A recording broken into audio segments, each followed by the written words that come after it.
But I never was far from music, and after my engineering education, I decided that it would be, I was fooling around, they were doing different things. The hi-fi bug bit me badly, and when the LP was invented in 1949, I was just entering high school, and it was love at first sight, and I could play records much better than I could play the piano. So I stayed with that, and then when that was the golden age of high fidelity began in 1949. It lasted through the 50s. Stereo was more or less became popular in 1956, thereabouts. And a lot of people at that time didn't think that stereo was an improvement. They kept saying that mono was really better, but it wasn't true. Anyway, I got into this business very slowly, tentatively, but then jumped in with both feet eventually, and by 1967, it was a full-time career. And didn't disappoint. And the good part is that there is, just as the previous speaker, she mentioned that her life she was involved, that it wasn't really a matter of business or pleasure. Same with me. The line of demarcation between a private life and the business doesn't exist. It's just one life. Most of you here are interested from a sound standpoint. You're interested in reproduced sound as opposed to sound reinforcement, which is what this system is doing right now. It's reinforcing my voice in real time. Most of you are more interested in sound reproduction, which means playing from some kind of a stored source like a record or compact disc or other sources. And there are basic principles. And the way to think of it is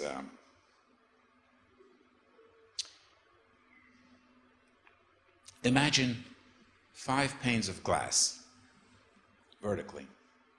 One pane of glass behind the other pane of glass. You are on one side, looking through these 5 panes of glass onto an object on the other side.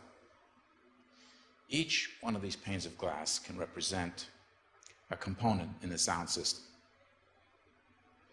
The last component would be the loudspeakers. The component before the loudspeakers would be the amplifier. The component before the amplifier would be the processing equipment, if any. The component before that would be the preamp. And then the playback device itself, whether it's a turntable, a phono cartridge, or a tape deck, tape head, and the electronics. You can also consider the acoustics of the space to be a component that would be even closer to you than the loudspeakers, because the sound has to travel from the loudspeakers to you. The purpose of a sound reproduction system is to tell the truth, is to reproduce it the way it really is. And the only way to make a fair test is you have to have an original. You have to have the actual source. You have to know what it sounds like really. So a good way to test a sound system would be for me to play a guitar or some live instrument, and then record the instrument, play it back through a sound system, and find some means by which to switch between the sound system and the real guitar.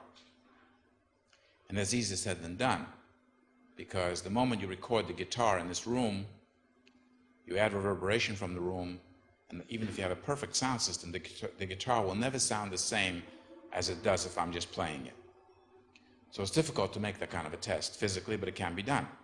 In fact, if you remember, in the 50s, there was a speaker company called Acoustic Research, and the way they marketed their loudspeaker is they had a test. They had a chamber music, chamber group that would perform on stage, and they had 2 loudspeakers on both sides, and at a certain point in the performance, they would switch. The musicians would keep moving their instruments, but they weren't really touching the strings. The loudspeakers took over, and the question was, could anyone tell when they switched between live and recorded? And the way they tricked the audience is that after the first 2 notes, they switched to the loudspeakers. So it was very easy to tell. I mean, it was impossible to tell, since they only played a few notes in the beginning, and after that they switched. And nobody could tell. Nobody admitted to being able to, tell when the actual thing started. It was a promotional effort, and it was very clever. A good-looking loudspeaker helps. If you have a good-looking loudspeaker versus a lousy-looking loudspeaker, and they both sound identical, I promise you, you will choose the good-looking one. Which is also why these people that sell this wire that costs $60 a foot, they sell the wire because the wire is beautiful looking. It doesn't do anything good. It's not any better than ordinary wire, but they sell it because it's so pretty. And since nobody can prove, really, that it's not any better, it's very hard to prove. It's very hard to prove. These people are selling. There's a company in Switzerland who shall remain nameless. They make wire that costs $60 a foot, speaker wire. $60 a foot. That's the most expensive one I've found so far. So imagine you need about 30 feet from the amplifier to the loudspeaker. That's a lot of money for wire. And if you took a lamp cord, that's 20 cents a foot, I promise you, you would not hear the difference. You or I would not hear the difference. With those Genelecs, for example, there's so much folklore about them, big rooms, too big, speakers too big, and so on, and the situation here. And I mean, now that we got the expert here, why not, I mean, you said it yourself, test it, and why shouldn't we test this situation here and find a good position for these speakers? There are principles, and from experience, one having done it a few times, I could pretty well guess what the best position is for these speakers in this space, but only from experience. Knowledge is, I suppose you could also, there are computer programs that could make some predictions, but they're very time consuming, and you can very easily make a mistake, so I think that's not as reliable. You mentioned that someone said that these speakers were too big, that they don't need to be so big. Well, it's like money. You can never have too much because you can always give some of it away. With loudspeakers, no such thing as too big. You can always turn the volume down, It's never a problem. No such thing as too big. I was telling Thorsten about 20 years ago, I did a sound system for a chef, and he said, can you put a pair of Clip-Shones in my kitchen? Clip-Shone is a very big loudspeaker. It's about 5 feet tall, 4 feet wide. It goes into a corner. It's intended for a large room. So I said, how big is your kitchen? He said, 10 by 12, 10 feet by 12 feet. I said, of course, no problem. I put him in the kitchen. It sounded great. Because his issue was, well, would a pair of smaller loudspeakers sound better? And the answer is no. Why would a pair of smaller loudspeakers sound better?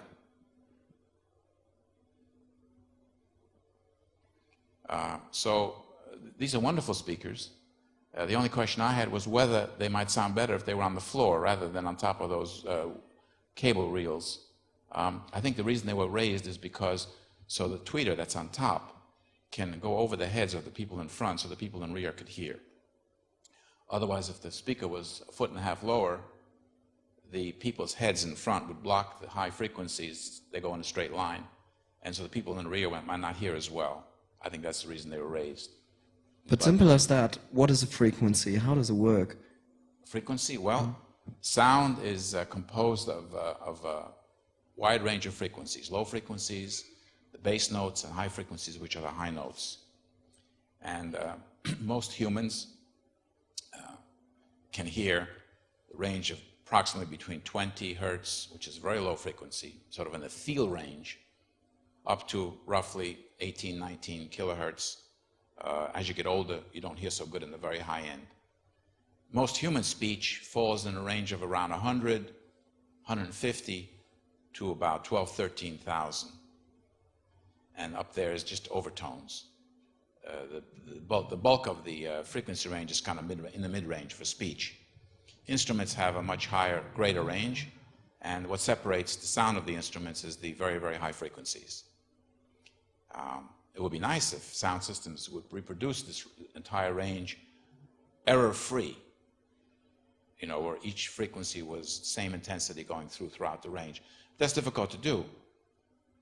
And an ideal loudspeaker would be one loudspeaker that reproduces the entire frequency range.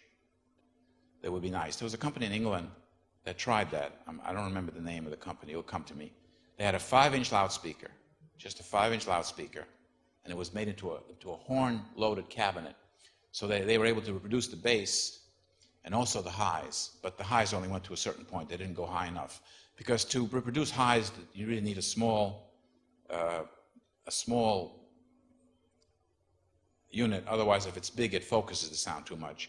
To reproduce lows, you have to move a lot of air, like a big piston, and it's hard for one loudspeaker to do everything. So what they do, a speaker like this, they break up the sound into 3 ranges: the bass, mid-range, and the highs.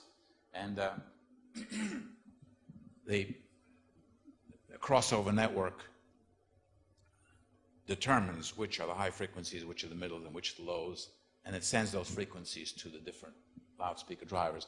In this particular unit, they actually have 3 separate amplifiers, one for the woofer, one for the mid-range, one for the high. So it's 3 independent amplifiers, and the crossover network is before the amplifiers. It's a more elegant way of doing it. It's kind of like putting the engine on top of the wheels. And it's easier to control, but audibly there isn't much difference between this method and using one amplifier with the crossover after it. I mean, I hear words like crossover. Crossover is a device that takes all the sound, and it takes the high frequency, sends it one way, takes the middle frequency, sends it one way, and takes the bass and sends it a third way. That's what a crossover network is. And but speaking of frequency, how do frequencies and air and movement, how do these things relate? Well, forget the sound system. The sound of my voice modulates the air. What's modulating? It pushes the air around. And the molecules in the air travel through the air, and they reach your ears, and your ear makes heads or tail out of it. That's how the sound travels. Through a sound system, it's the loudspeaker that moves the air back and forth and modulates the air, which then gets to the person's ears.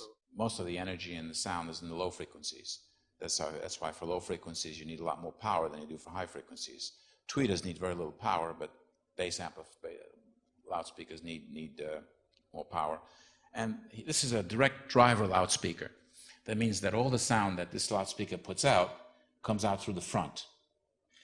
You can make a system whereby this thing feeds a horn, and the horn kind of amplifies acoustically the sound from the bass driver, so you get much more efficiency out of it. So you can have a bass horn loudspeaker, let's say with a 15-inch driver like that, would give you a lot more acoustic power than just the driver alone. The driver alone gives you cleaner power, assuming you have the amplified power to drive it.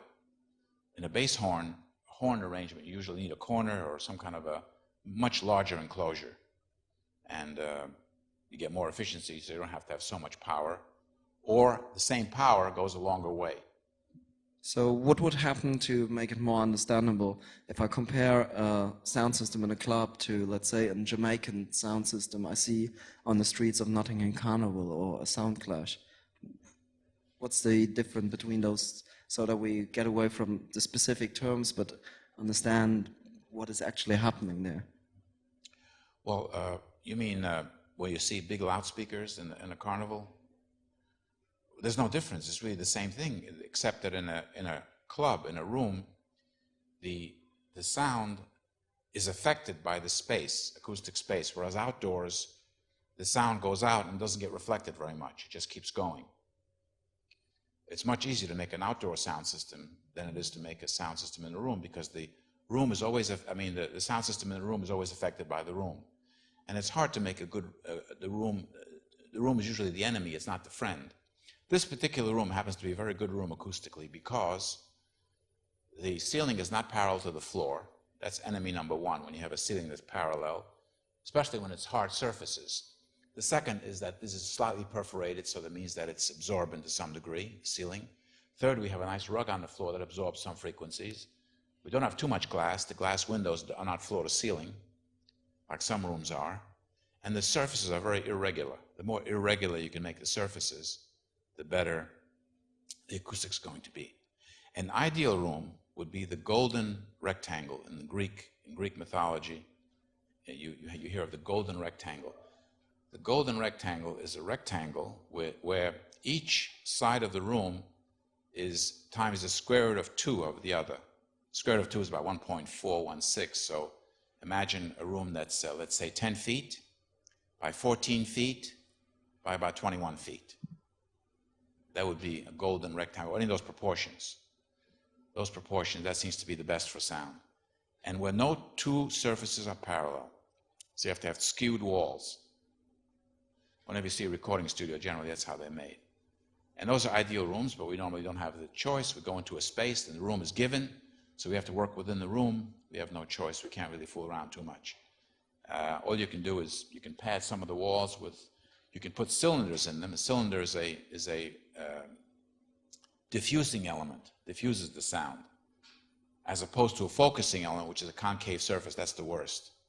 When I do churches, usually I have these domed ceilings, and they're public enemy number one, because it focuses the sound instead of spreading it around. So a bunch of columns or pillars, that's wonderful. Any irregular surface, anything that makes the sound where it doesn't focus it back and forth, where it diffuses it and makes it bounce around, is good. So this room is very good acoustically, and you can get good sound reproduction in here, good sound reinforcement. You have no trouble understanding me. It's a good room. Good room for musical performances too. A room that's good for musical performances is good for reproduced music. You can test a room. You go into a room and you want to know if it's going to sound good. You just speak and ask someone else to walk around, and if he can understand you, it's a good room. If he can't understand you, then it's a reverberant room, which you have to do the following. If you have a very reverberant room, do not put speakers all around the room, because that gives you too many sound sources, and each of the sound sources is reverberated in the room, so you get a multiplication of the problem. Instead, focus the sound, center the sound, put the sound in the middle of the room. Put the sound, if it's a very reverberant space, put the loudspeakers in the middle of the room in an omnidirectional array so that the sound is aimed outward from the center. It's like imagine dropping a stone in the water and you see the ripples going outward from the center. That's how this would be. And that way you get the most intelligible sound. If you go to a big arena like Madison Square Garden, you'll notice they put the sound system loudspeaker cluster in the middle of the room, and the sound goes outward from there, and everyone can understand what's going on. As a practical matter, it's hard to make a dance floor, put the loudspeaker cluster in the middle of the room. That would be too popular. Well, I must tell you, I did it once. It was Casablanca Records threw a party in New York at the Hilton Hotel. Hilton, or one of those hotels, many years ago. And I looked at the room and it was impossible. I said, you got to be kidding. You can't have a party here. This room is humongous. And it's going to sound atrocious. They said, we don't care. We're having a party here. We got 4,000 people coming, and you got to make it work. So it so happens I was working on a sound system in another club at that time, and I had all their equipment in my possession. So we took this system, we made a circle out of it, a whole big tower of speakers, all emanating outward, starting in the center of the room. And I took white gauze, and I covered the loudspeakers with white gauze. They call it the Bride. That's what it was called, the Bride. And it became the talk of the town because nobody could understand how the system could sound terrific in a terrible room like that. And it was never done since. They thought it was magic. I said it wasn't magic. It was just ordinary, basic principles. And they had to dance around the Bride. I mean, that's the way it was. It took up about 3 or 4 meters across, diameter. The circle was 3 or 4 meters in diameter, but the room was huge, so what? So that center of the room couldn't be, but the sound was not strong coming out since it was omnidirectional. There were 8 loudspeakers, there were 8 bass horns in the middle, then there was a 4-way systems, 8 lower mid-range speakers, 8 upper mid-range speakers, and there were 16 tweeters on top. And there was, a big tower. So, since if you were in front of one loudspeaker, you didn't get killed because you only got some of the sound. All the other sound was emanating in all different directions. So it was quite, people didn't really know where the sound was coming from. All they know is that there were no echoes to speak of, and the sound was very intelligible. The bass did not mask the rest of the sound, which is what you would get if you space the bass speakers 30, 40 feet apart. The bass is going to mask the mid-range, and you're going to get no intelligibility at all. So this is one of the problems with clubs, aside from playing too loud. The spacing of the bass loudspeakers being too far apart is a problem. One should try to keep the bass as focused, as close together as possible. A good place for bass loudspeakers would be under the stage, all together in one spot. Bass travels omnidirectionally outward. You cannot control, even though this 15-inch loudspeaker that's in this thing, even though this is facing that way, believe me, as much energy is behind the loudspeaker, bass energy, as it is in front. This speaker sends the sound completely omnidirectionally. That's the nature of low-frequency energy. High frequencies are different. You can have them around the room because they're more or less focused. They get aimed, they travel in narrow beams, relatively speaking. Not like light, but in narrow beams that can get reflected. Speakers are best, if you put speakers into a corner, for the same power going to the speaker, you're going to get more sound coming out of it because the corner acts as an amplifier. You would notice when you're speaking yourself, if you back away into a corner, you sound much louder than when you're speaking away from the corner. In fact, if you just back away against the wall, if you don't have a corner, put them against the wall. Here, we don't have them against the wall because we don't care, we got plenty of power. But if you want more loudness out of these speakers, put them against the wall and put them close to the floor or close to the ceiling. Now, the trouble with close to the ceiling is that the bass, you really need to keep the bass on the floor. The function of bass is to sort of vibrate our loins, as it were. That's what you really want to do with bass. You don't want to go down too low in the bass, because if you go down too low, if you put out too much energy in a very low frequency range called the hypersonic region, you actually you vibrate the sphincter muscles, which you don't want to do. The way these mixers are designed, all of them, not just this one, all of them, is that there is a peak amount of voltage that this mixer, or any mixer, is capable of putting out before distortion. And the way they calibrate these things is that when the display device on the mixer begins to go into the red, that means that you have just a few more dBs left above that red marker, or after which it's going to be distorted. It's not going to be clear anymore. So what you have to do is you have to make sure that the sound system, which consists of whatever devices you've got connected to this, let's say it's some processors, equalizers, and an amplifier and speakers, you want to make sure that whatever the volts coming out of here, let's say it's 2 volts or 10 volts, doesn't matter, that amount is sufficient, more than sufficient, to drive the amplifiers and loudspeakers to a playing level that's loud enough for the room. How do people or crowds come into the equation there? Well, there is okay. Sound is measured in decibels. That's the measure of sound pressure. What you want is the sound to be has to be loud enough so that everybody can hear. And naturally, if the people are very loud in the room, then that loudness that has to be there has to be pretty loud. At the same time, there is such a thing as too loud, but rarely have I ever heard a sound system that's too loud.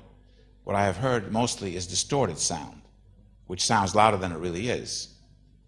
So the idea is to create clean sound, and to do that, you have to do some basic calculations, which shouldn't be your function, it should be the function of the sound system designer. And the way you design a sound system is it's very basic and very simple. First, you pick the loudspeakers. How many loudspeakers do I need to cover this room? I know I want to generate, let's say, 120 decibels of sound pressure level. To generate 120 decibels of sound pressure level, if this loudspeaker puts out 100 decibels, how many of these do I need in order to put out 120? Well, If this puts out 100, by the way, it puts out a lot more than 100. I'm just playing with these numbers to make them even. If this puts out 100, then 2 speakers put out 103. 4 speakers put out 106. 8 speakers put out 109. And every time you double the number of loudspeakers, you go up 3 dB in power. So 120 dB would take a lot of these loudspeakers. And so now I've got the number of loudspeakers I've calculated. Now the question is, well, how much power do I need? Well, let's see. This manufacturer of this loudspeaker says that this loudspeaker wants to have 100 watts for itself, so it can put out 100 dB. So I need 100 watts of power for every loudspeaker. So the most, I can put 2 loudspeakers across each other together. This is 8 ohms, and another loudspeaker is 8 ohms, and I put 2 together, it becomes 4 ohms, because when you put the 2 loudspeakers together, it halves the impedance. So amplifier, 200 watts per channel into 4 ohms, terrific. It drives 2 of these speakers per channel. So 1 amplifier, 4 loudspeakers. So if I have 40 loudspeakers, I need 10 amplifiers. Now I've got my system designed basically from the amplifiers and the loudspeakers. And now my amplifier says, gee, if you give me 1.5 volts coming in, I can put out my full power. So all you got to make sure is that this mixer puts out 1.5 volts. When you're into the red, you've got to make sure you got 1.5 volts available. And if that's the case, then you should never even go near the red. It would never even go near the red. You're way below the red, because 1.5 volts coming, if the red is at 1.5 volts, then that's the maximum sound pressure level you can ever use in the room. And the way I calibrate it, the way I generally do the system is I crank this thing up into the red, and that's my limit on here, and I adjust my amplifiers to give me the maximum power that I ever want to have in the room. And I tell the DJ, listen, when you get into the red, you're speeding. And you speed at your own risk. And it used to be years ago in England that the DJs paid for the damage, but now Colleen tells me that's not true anymore. They don't do that anymore, but they used to. A long time ago. I guess that things change. In the United States, the DJ definitely doesn't pay for the damage, and they do a lot of damage. And they don't mean to. You know, they really don't mean to. It's I'll tell you a good story. There was a club not so long ago in which the DJ kept, not only did he damage the sound system, but more often he damaged the loudspeaker monitors in the control room. And I put some pretty beefy speakers in there, thinking that they would do the job, and he damaged them. And I really couldn't understand why. So he understood my problem. He took me aside. He said, listen, Alex, you got to help me out here. I'm hard of hearing. And the owner doesn't know it, and I don't want you to tell him. You got to work with me. Please help me. I need all the help I can get.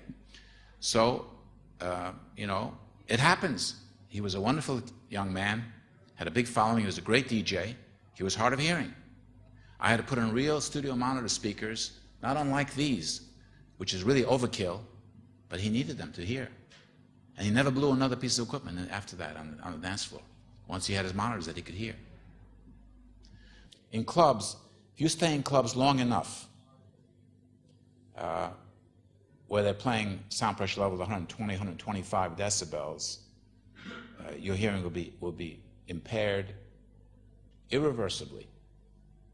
And chances are that my hearing is not as good as my son's hearing.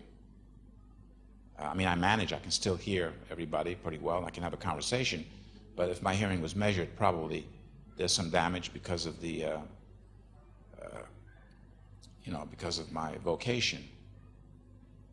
And DJs are even also in extremis, because the monitors that you listen to usually play very loud. Also earphones, even though they can't play that loud, over a period of time they do some damage.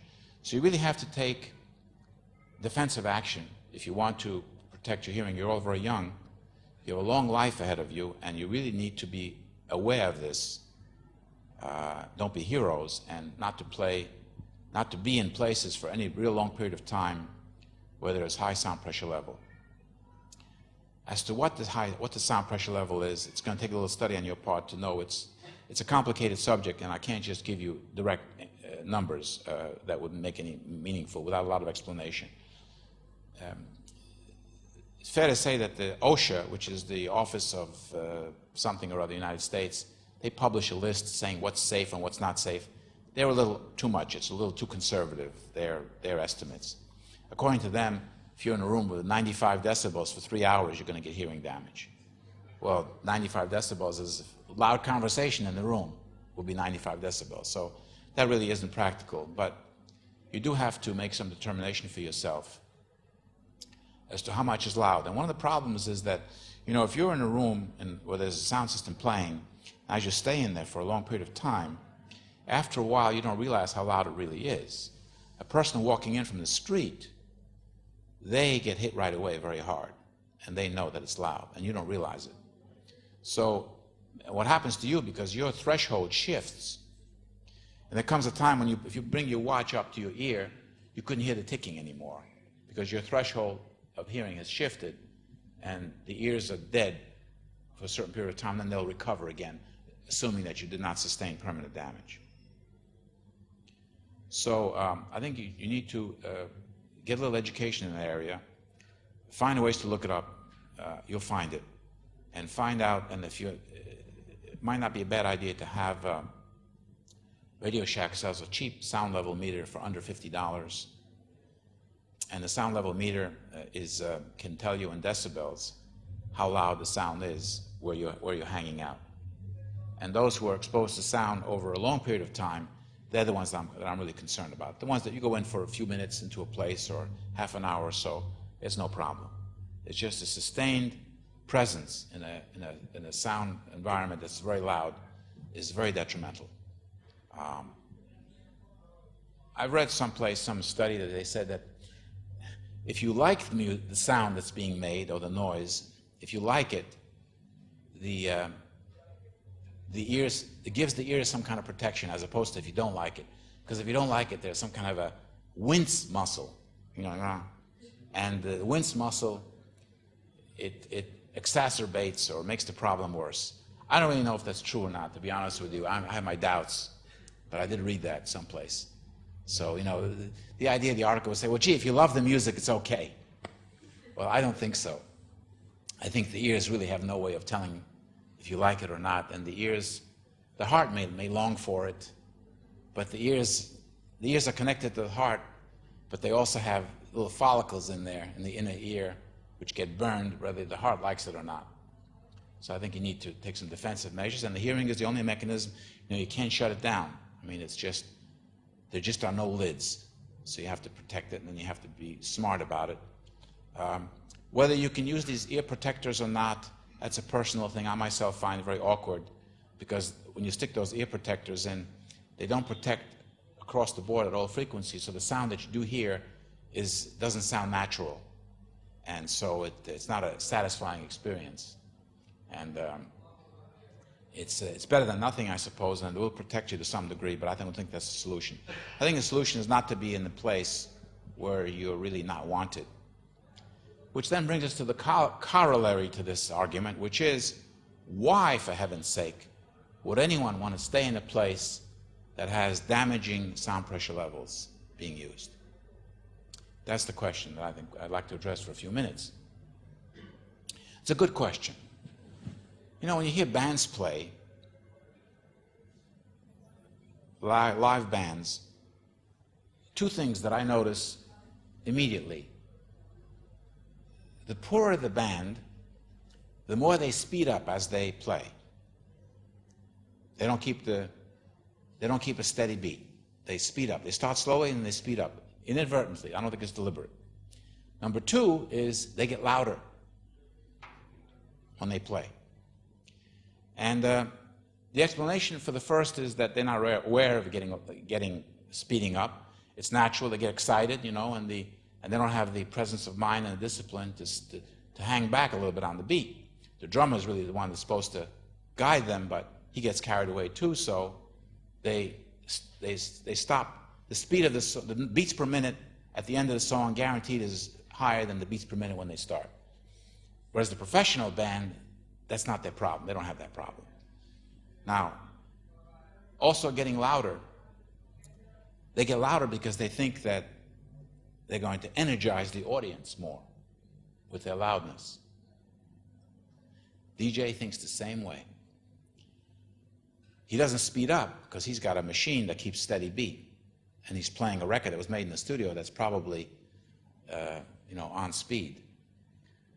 But he thinks that by raising the volume, he's going to energize the audience, and the audience is going to have a better time, and he's going to be more appreciated. This point of view, unfortunately, it's about me. It's not about the music, and it's not about the audience. It's about me. I'm doing my thing. I want to look good. I want to be popular. I want you to love me. I'm a great DJ.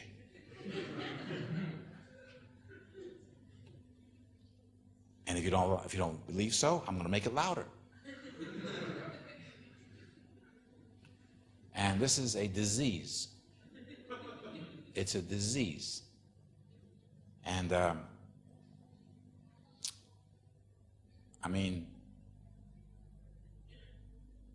you go into a club these days, it's worse than ever, at least in New York. I haven't been, in the last 5 years, I've only been in New York clubs. I haven't been any. Last night was the first time I ever went to a little, I don't know if you call it a club, it was a bar, it wasn't really a club, but in New York I can tell you that women, they're seated in this position.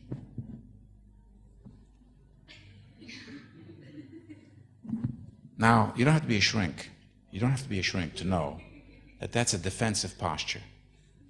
Now, what are they defending themselves against? You think they're defending themselves against the jerk that they're with? I don't think so. They don't need defense for that. They're defending them against the sound. There's a sound onslaught. Women express themselves better than men. Men don't. They usually have their hands in their pockets, or they just slouch. But women really express themselves. You can see it. You see if I'm not wrong. You walk into a club the next time, you look at the position of the women that are seated. If they're standing, they can't very well cross their legs and arms. But when they're seated, that's what they do. You know, I once did a club. It was called the Club Sauvage. That was how they pronounced it. And they changed the name to Club Elite in New York on 23rd Street. It was a black club, and it was very hot. The guy was doing great business, and the landlord was about to kick him out because he played too loud. And the people up, it was a hotel, and there were people complaining, and the Environmental Protection Agency gave them summonses, and the summonses, the fine would rise every time they came, and got to the point now where the next step was they're going to throw him out. He'll lose his liquor license and everything. So I got called in, what could I do? And the loudspeakers were hung on the walls, and the guy was playing an outrageous loudness, the DJ. He was a good DJ too, but he was absolutely outrageous. And his position was, A, this is what I need to turn the crowd on. I said, okay, I believe you, but are you ready for another job? You're going to have to get another job because this owner's he's not going to go to jail, but he's going to lose his business. His investment's going to be down the drain, and you're going to be looking for a new job. So what are you going to do? He says, I don't know. What do you suggest? I said, well, first thing we got to do is take the speakers off the wall because they're vibrating the walls. So we lined, it was a long, narrow room, so I put 16 JBL speakers on each side of the dance floor. They were spaced about 5 feet apart, where the sound came directly onto the floor. Speakers were very close to the dance floor. And on both corners, the length of the dance floor, I put the two big bass horns, one on each side. That was it. And the sound pressure, the reading was like 10 dB lower than what he had before on the dance floor. And frankly, I was worried that it wouldn't be, and that, by the way, that volume, I set the volume by going up into a tenant's apartment with a sound level meter and measuring the sound, the level at which I could just about hear it up there. That to me was the speed limit. Because anything above that, they would complain about. Up to that, they wouldn't complain. So knowing what that was, I came back on the dance floor, I measured the sound level, playing music. What was it on the dance floor? It was like 118 or 119, something like that, which wasn't very loud. So now I was scratching my head, and I was worried that, gee, maybe this owner's going to lose his business anyway because he's not going to get any customers at this low playing range. So Saturday night came around, and all the people came in to dance. Surprised, they all had a great time. Nobody complained. They said, gee, it sounds so nice and crisp and clear. We get lots of bass on the floor. It sounds terrific. And everybody was happy. There's rumors that you are involved in stuff like the queuing system and all these kind of things on the mixer. It was true. As I said, you know, I happened to be at the right time at the right place. That's really the only my input into this. There was a time when that system that I told you about, the Ginza, the mixer was mono. In the early days, the mixer was a broadcast mixer used in broadcast, and that's all there was. The radio stations weren't stereo; it was all mono. It was before stereo really was what. So there was a guy named Rudy Bozak who made mixers for mono mixers for broadcast use and public address systems use, and it seemed to me that one of these mixers that he had, which had 10 in and 2 out to go to 2 zones, was a perfect vehicle which you could make, with some modification, you could make it into a stereo mixer. So I said to him one day, I said, you know, what's really needed out here is a stereo mixer, because stereo is the way to go. I had read the papers from Bell Laboratories. They had published technical papers about those early cocktail party effect. So I knew that stereo would be a good thing to have in clubs. And up until then, I made my own little stereo mixer using 2 headphone amplifiers for a queuing system and a sliding fader, a very, very primitive device. It was, my technician painted it red, so they called it the Rosie, because it was rose red. And then when I met Bozak, I said, you know, I don't really want to manufacture these things. I think that you, as a manufacturer of equipment, might make a stereo mixer. And he said, okay. And he made the original mixer, and he sent it to me for testing. He said, you know, test it for ruggedness. I really didn't know what to do. So I took a bottle of Coca-Cola and I poured it on the mixer. And that was my reliability test. I thought that was a realistic test, little knowing that DJs probably don't drink Coca-Colas. But I felt that Coca-Cola was corrosive enough, because I know that if I put it on in my car battery, it dissolves the corrosion at the battery terminal. So I felt that had some, you know, effect. And when I poured the Coca-Cola into the mixer fader, it had no effect. So I'm back to Rudy Bozak. I said, you got it. That's it. It's reliable.